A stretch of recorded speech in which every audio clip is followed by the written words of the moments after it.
बोलो विष्णु भगवान की जय। बोलो सत्य सनातन धर्म की जय।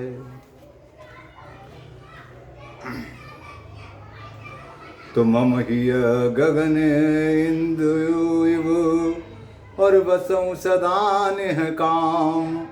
एक में मंद मोह बस कुटिल हृदय अज्ञान।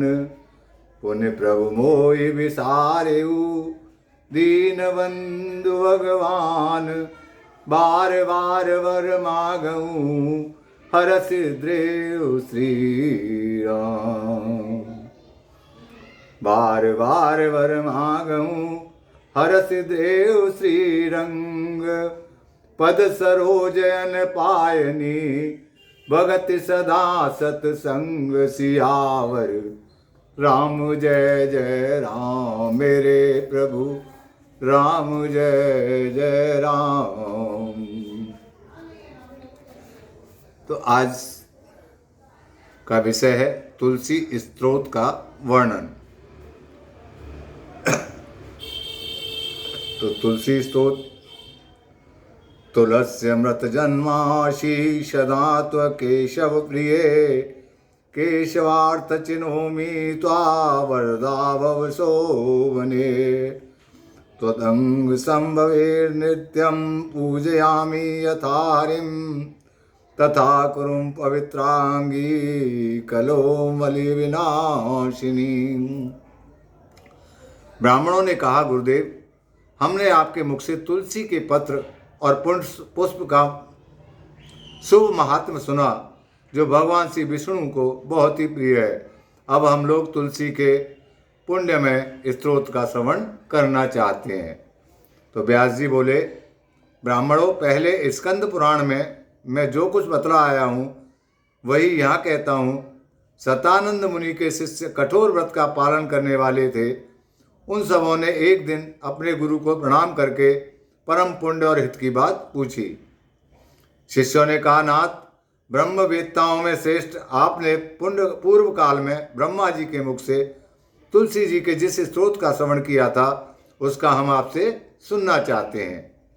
तो सतानंद जी बोले, शिष्यगण, तुलसी का नामोच्चारण करने पर असुरों का दर्प दलन करने वाले भगवान श्री विष्णु प्रसन्न होते हैं। मनुष्य के पाप नष्ट हो जाते हैं तथा उसे अच्छे पुण्य की प्राप्ति होती है। जिसके दर्शन मात्र से करोड़ों गोदान का फल होता है, उस तुलसी का पूजन और वंदन लोग क्यों न करें।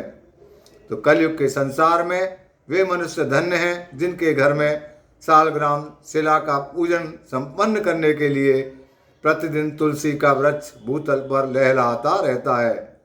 जो कलयुग में भगवान श्री केशव की पूजा के लिए पृथ्वी पर तुलसी का वृक्ष लगाते हैं, उन पर यदि यमराज अपने किंकरों सहित रुष्ट हो जाएं, तो भी वे उनका क्या कर सकते हैं। तुलसी, तुम अमृत से उत्पन्न हो और केशव को सदा ही प्रिय हो। कल्याणी, मैं भगवान की पूजा के लिए तुम्हारे पत्तों को चुनता हूँ। तुम मेरे लिए वरदायिनी बनो। तुम्हारे श्री अंगों से उत्पन्न होने वाले पत्रों और मंजरियों द्वारा मैं सदा ही जिस प्रकार श्री हरि का पूजन कर सकूं, वैसा उपाय करो। तो पवित्रांगी तुलसी, तुम कली मल का नाश करने वाली हो। इस भाव के मंत्रों से जो तुलसी दलों को सुनकर उनसे भगवान वासुदेव का पूजन करता है, उसकी पूजा का करोड़ों गुना फल होता है। देवेश्वरी, बड़े बड़े देवता भी तुम्हारे प्रभाव का गायन करते हैं। मुनि, सिद्ध, गंधर्व, पाताल निवासी साक्षात नागराज, शेष तथा संपूर्ण देवता भी तुम्हारे प्रभाव को नहीं जानते। केवल भगवान श्री विष्णु ही तुम्हारी महिमा को पूर्ण रूप से जानते हैं। जिस समय क्षीर समुद्र के मंथन का उद्योग प्रारंभ हुआ था, उस समय श्री विष्णु के आनंदांश से तुम्हारा प्रादुर्भाव हुआ था। पूर्व काल में श्री हरि ने तुम्हें अपने मस्तक पर धारण किया था। देवी, उस समय श्री विष्णु के शरीर का संपर्क पाकर तुम परम पवित्र हो गई थी। तुलसी, मैं तुम्हें प्रणाम करता हूँ। तुम्हारे श्री अंग से उत्पन्न पत्रों द्वारा जिस प्रकार से हरि की पूजा कर सकूं, ऐसी कृपा करो, जिससे मैं निर्विघ्नता पूर्वक परम गति को प्राप्त हूँ। साक्षात श्री कृष्ण ने तुम्हें गोमती तट पर लगाया और बढ़ाया था। वृंदावन में विचरते समय उन्होंने संपूर्ण जगत और गोपियों के हित के लिए तुलसी का सेवन किया।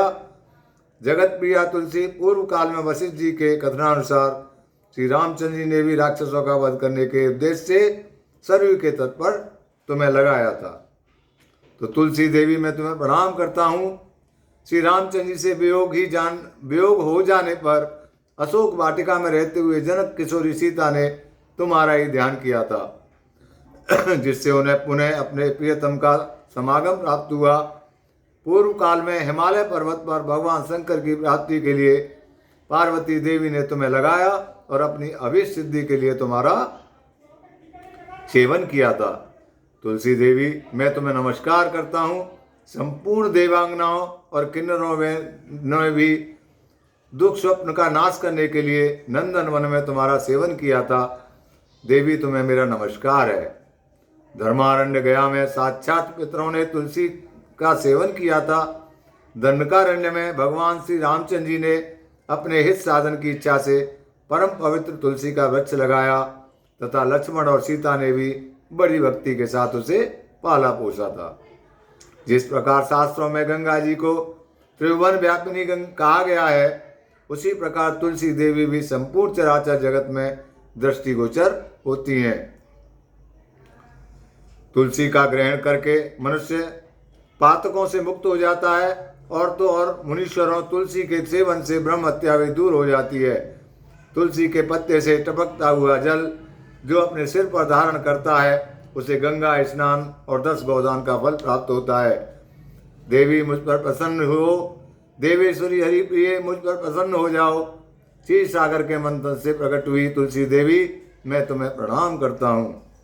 द्वादशी की रात्रि में जागरण करके जो इस तुलसी स्त्रोत का पाठ करता है, भगवान श्री विष्णु उसके 32 अपराध समाप्त करते हैं। बाल्यावस्था, कुमारावस्था, जवानी और बुढ़ापे में जितने पाप किए होते हैं वे सब तुलसी स्त्रोत के पाठ से नष्ट हो जाते हैं। तुलसी के स्त्रोत से संतुष्ट होकर भगवान सुख और अभ्युदय प्रदान करते हैं। जिस घर में तुलसी का स्त्रोत लिखा हुआ विद्यमान रहता है उसका कभी अशुभ नहीं होता, उसका सब कुछ मंगलमय होता है, किंचित भी अमंगल नहीं होता। उसके लिए सदा सुकाल रहता है, वह घर प्रचुर धन धान्य से भरा रहता है। तुलसी स्त्रोत का पाठ करने वाले मनुष्य के हृदय में भगवान श्री विष्णु के प्रति अविचल भक्ति होती है तथा उसका वैष्णवों से कभी वियोग नहीं होता। इतना ही नहीं, उसकी बुद्धि कभी अधर्म में नहीं प्रवृत्त होती।